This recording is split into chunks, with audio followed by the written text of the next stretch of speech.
नमस्कार, special report के इस खास बुलेटिन में आपका बहुत स्वागत है। मैं हूं आपके साथ अंशिका पाठक। शुरुआत करेंगे बुलेटिन की बड़ी खबर के साथ। छत्तीसगढ़ शराब घोटाले की जांच कर रही ईडी की टीम पर कल हमला हुआ। ईडी ने इस हमले को लेकर पुरानी भिलाई थाने में 25 कांग्रेसियों के खिलाफ एफआईआर दर्ज कराई है।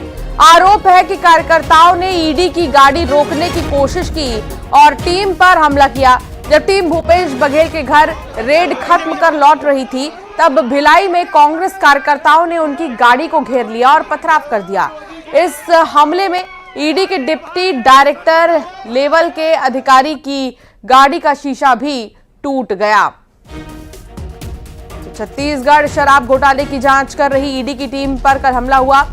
मिथिलेश संवाददाता साथ जुड़ गए हैं। मिथिलेश, देखिए, ये बड़े दुर्भाग्य की बात है कि कोई ऐसी टीम जब आती है जांच पड़ताल के लिए, यहां पर पत्थरबाजी की जा रही है, उनके गाड़ी के शीशे तक तोड़ दिए गए हैं। वो तो गनीमत रही कि कोई भी अधिकारी बाहर नहीं था, वरना उन पर भी हमला कर दिया जाता।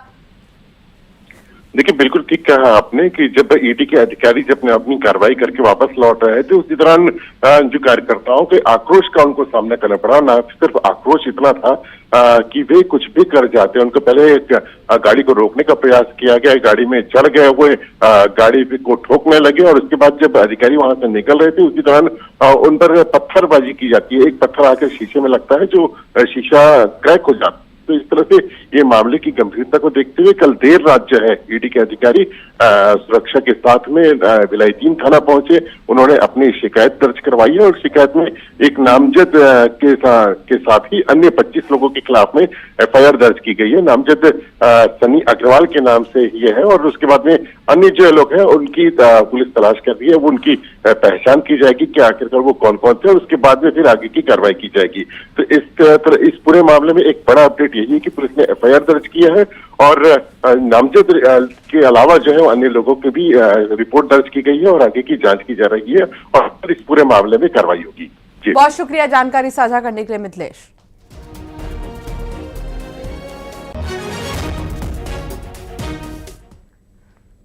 छत्तीसगढ़ में 2000 करोड़ से भी ज्यादा के शराब घोटाले में कवासी लखमा के बाद अब पूर्व मुख्यमंत्री भूपेश बघेल पर कार्रवाई जारी है। ईडी ने भूपेश बघेल के घर सहित उनके करीबियों के 14 ठिकाने पर छापेमारी की। इस दौरान भारी मात्रा में कैश बरामद किया गया है। कई महत्वपूर्ण दस्तावेज भी मिलने की बात सामने आ रही है। बघेल पर कार्रवाई से छत्तीसगढ़ में सियासत गर्म है।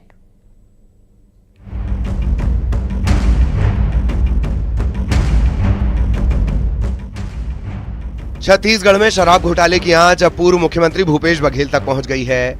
ईडी ने भिलाई में भूपेश बघेल के घर पर छापा मारा। भूपेश बघेल, उनके बेटे चैतन्य बघेल, करीबी लक्ष्मी नारायण बंसल और पप्पू बंसल के घर समेत 14 ठिकानों पर ईडी ने छापे की कार्रवाई की। छापे के दौरान भारी मात्रा में कैश मिला है। नोट गिनने के लिए मशीन तक मंगवानी पड़ी। सूत्रों के मुताबिक छापे की कार्रवाई में प्रॉपर्टी से जुड़े कागजात समेत कई महत्वपूर्ण दस्तावेज और इलेक्ट्रॉनिक एविडेंस जब्त किए गए हैं। केंद्रीय जांच एजेंसी ईडी यानी प्रवर्तन निदेशालय के द्वारा एक बड़ी सर्च ऑपरेशन की कार्रवाई को अंजाम दिया जा रहा है। इस सर्च ऑपरेशन के तहत छत्तीसगढ़ के तकरीबन 14 लोकेशन पर इस वक्त में सर्च ऑपरेशन की कार्रवाई को अंजाम दिया जा रहा है। और अगर मामले की बात करें तो छत्तीसगढ़ से जुड़े हुए जो शराब घोटाला मामला था, इस मामले पर सर्च ऑपरेशन की कार्रवाई को अंजाम दिया जा रहा है। और इसी सर्च ऑपरेशन के दौरान में काफी भारी मात्रा में नकदी, इसके साथ साथ महत्वपूर्ण दस्तावेज और इसके साथ साथ काफी महत्वपूर्ण इलेक्ट्रॉनिक एविडेंस को जब्त किया गया है। ईडी के छापे पर सियासत भी शुरू हो गई है। कार्रवाई के विरोध में भिलाई में कांग्रेस कार्यकर्ता धरने पर बैठ गए। विधानसभा में भी कांग्रेस विधायकों ने हंगामा किया। कांग्रेस का आरोप यह है कि बघेल के पंजाब प्रभारी बनने की वजह से ये कार्रवाई की गई है। ईडी के छापे को कांग्रेस ने मुद्दों से ध्यान भटकाने की कोशिश बताया तो डिप्टी सीएम अरुण साव सलाह दे रहे हैं कि छापों से घबराने की जरूरत नहीं। कोई केस बघेल साहब के खिलाफ अभी नहीं है, लेकिन फिर भी आज ईडी की रेड उनके यहां हो रही है। हो सकता है आज संसद का सत्र शुरू हो रहा है, बीजेपी को जो चारों तरफ से घिरी हुई है, उन्हें एक डिस्ट्रैक्शन चाहिए, ध्यान हटाना है, हेडलाइंस बदलनी है। ये उसी का एक षड्यंत्र बिल्कुल संभव है। यह भी हो सकता है कि क्योंकि भूपेश बघेल जी अब पंजाब में अपनी राजनीतिक गतिविधियां शुरू कर रहे हैं, प्रभारी बने हैं, तो उनको वहां डिस्टर्ब करने की कोशिश की जा रही हो। ईडी की कार्यवाही लंबे समय से चल रही है। कोई आज अचानक कार्रवाई की गई है ऐसा नहीं है। लंबे समय से ईडी जांच कर रही है। जांच के प्रक्रम में उन्हें कोई तथ्य मिला होगा, साक्ष्य मिला होगा, उसके आधार पर ईडी ने ये जांच की कार्यवाही की है। और यदि आपकी कोई भूमिका नहीं है तो डरने और घबराने की तो कोई बात होनी नहीं चाहिए। भूपेश बघेल के घर ईडी की रेड पर सीएम विष्णुदेव साय ने कहा कि 5 साल की कांग्रेस सरकार के दौरान कई घोटाले हुए जिनकी जांच सेंट्रल एजेंसियां कर रही हैं। सीएम ने कहा कि कई लोग घोटाले को लेकर जेल में हैं, कुछ जेल जाने की तैयारी में हैं। कांग्रेस की जो सरकार थी 5 साल की, उसमें तरह तरह के स्कैम हुए, घोटाले हुए और उसकी जांच सेंट्रल एजेंसियां कर रही हैं और कई लोग जेल के अंदर भी हैं, कई लोग जेल जाने की तैयारी में भी हैं। शराब घोटाले में पूर्व आबकारी मंत्री कवासी लखमा और कई अफसरों की गिरफ्तारी पहले ही हो चुकी है और अब भूपेश बघेल पर कार्रवाई की जा रही है। इस छापे के जरिए ईडी क्या पता लगाने की कोशिश कर रही है ये भी जानते हैं। शराब घोटाले की जांच कर रही है ईडी। 2161 करोड़ का है शराब घोटाला। ईडी ने 28 दिसंबर 2024 को की थी पहली छापे की कार्रवाई। 15 जनवरी को पूर्व आबकारी मंत्री कवासी लखमा गिरफ्तार, पूर्व आईएएस अनिल टुटेजा, अनवर ढेबर और कई अफसर गिरफ्तार। अब जांच का दायरा पूर्व सीएम के बेटे चैतन्य बघेल तक पहुंचा है। ये घोटाला आखिर क्या है ये भी जान लीजिए। 2019 में सामने आया शराब घोटाला। नकली होलोग्राम के जरिए बेचे जा रही थी शराब। स्कैनिंग से बचने के लिए इस्तेमाल होते थे नकली होलोग्राम। सरकारी खजाने को पहुंचा करोड़ों का नुकसान। होलोग्राम का टेंडर नोएडा की कंपनी को मिला था। टेंडर प्रक्रिया में कई नियमों का उल्लंघन हुआ। टेंडर के बदले करोड़ों के कमीशन के आरोप हैं। पूर्व आबकारी मंत्री पर 72 करोड़ रुपए का कमीशन लेने का आरोप है।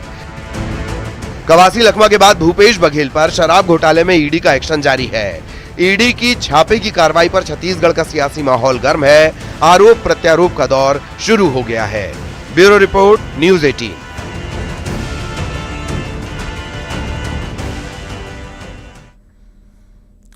ईडी की छापेमारी में भूपेश बघेल ने चुप्पी तोड़ी है। उन्होंने इसे बीजेपी की साजिश बताया है।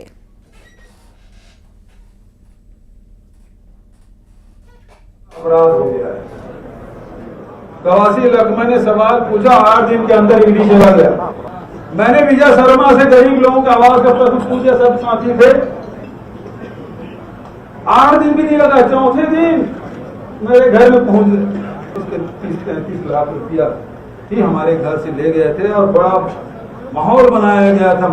नोट गिनने की मशीन लाई गई है, तो 33 लाख गिनना कोई बहुत बड़ी बात नहीं। मेरी बहू ने कहा कि उसके पहले शादी के पहले बैंक में काम करती थी, इसको मैं गिन देता हूँ सर, क्यों मशीन बना है। लेकिन अब देश की जनता जान चुकी है। पहले सीबीआई ईडी की कार्रवाई होती थी तो लोग समझते थे कि जरूर कुछ गड़बड़ होगा, लेकिन अभी जिस प्रकार से घटनाक्रम घटी पूरे देश भर में, उससे स्पष्ट हो गया है कि भारतीय जनता पार्टी जब पकड़ाती है तो परेशान करने के लिए, प्रताड़ित करने के लिए, बदनाम करने के लिए इस प्रकार से कार्रवाई करते हैं।